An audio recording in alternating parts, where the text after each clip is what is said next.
afternoon, Trinity. Good afternoon to those who are joining us online today. Welcome to another midweek motivation with your pastor, Dwayne D. Flood.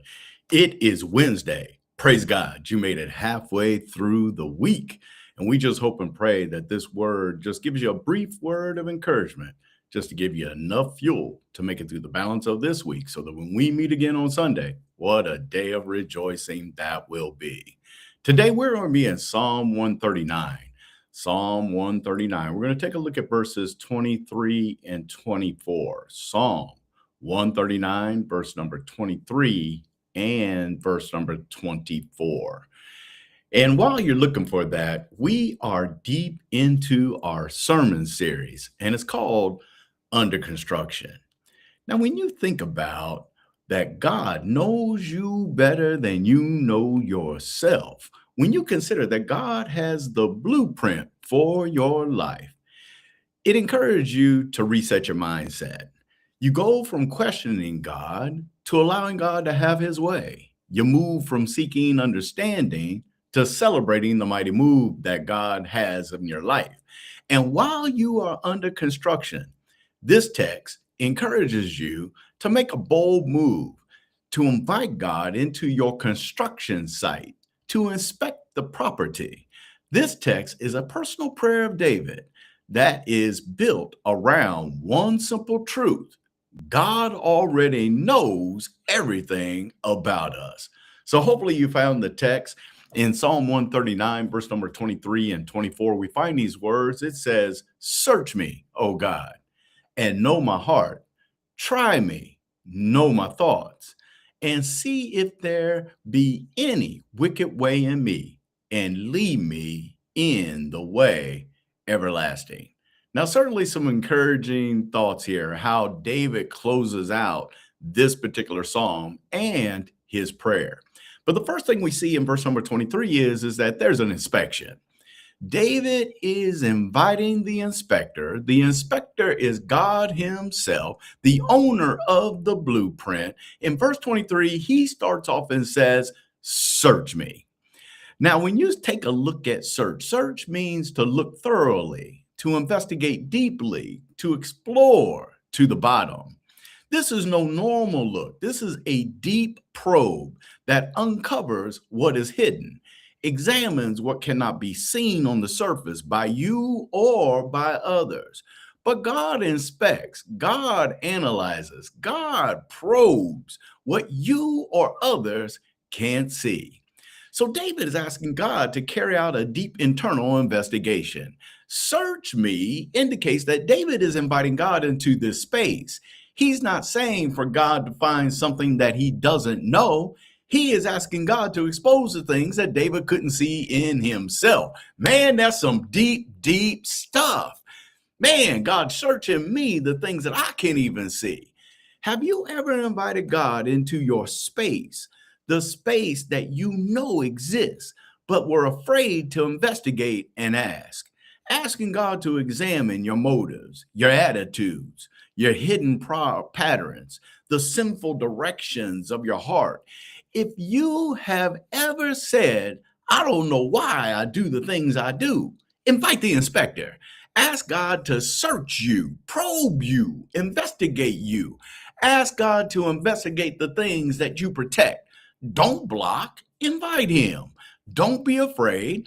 God does not renovate what he only glances at.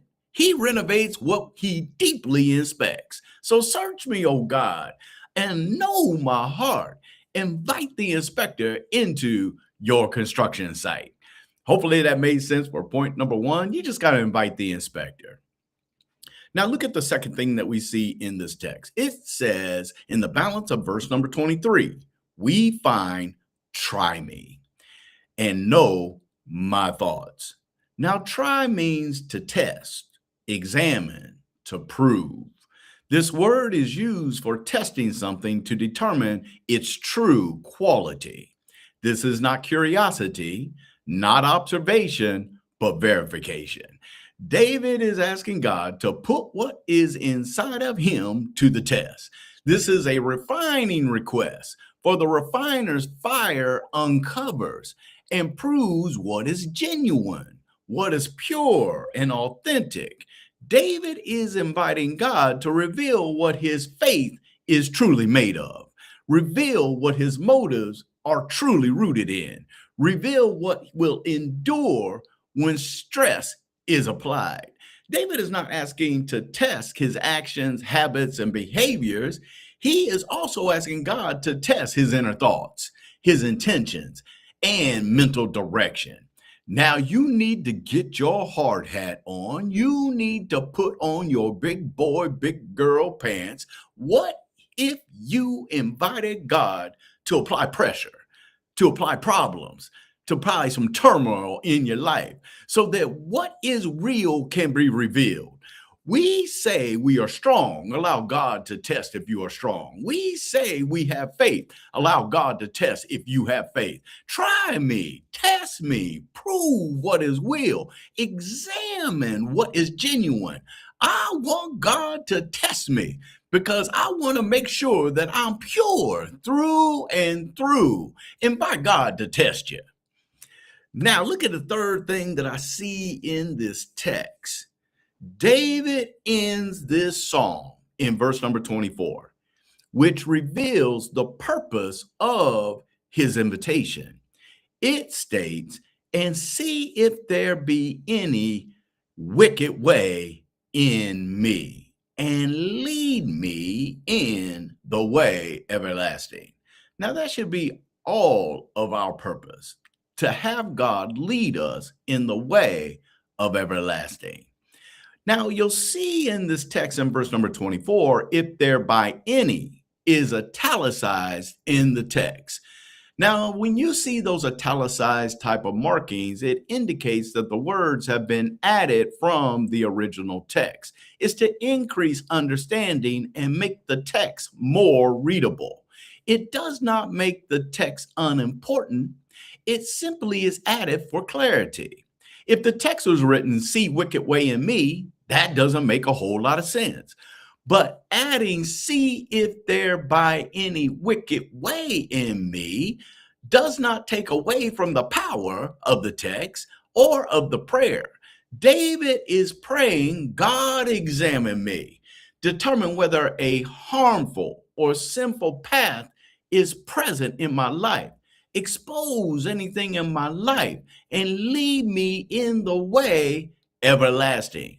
See, if there by any wicked way in me is inviting God to examine if there is some pain from my past that will cause harm in my present.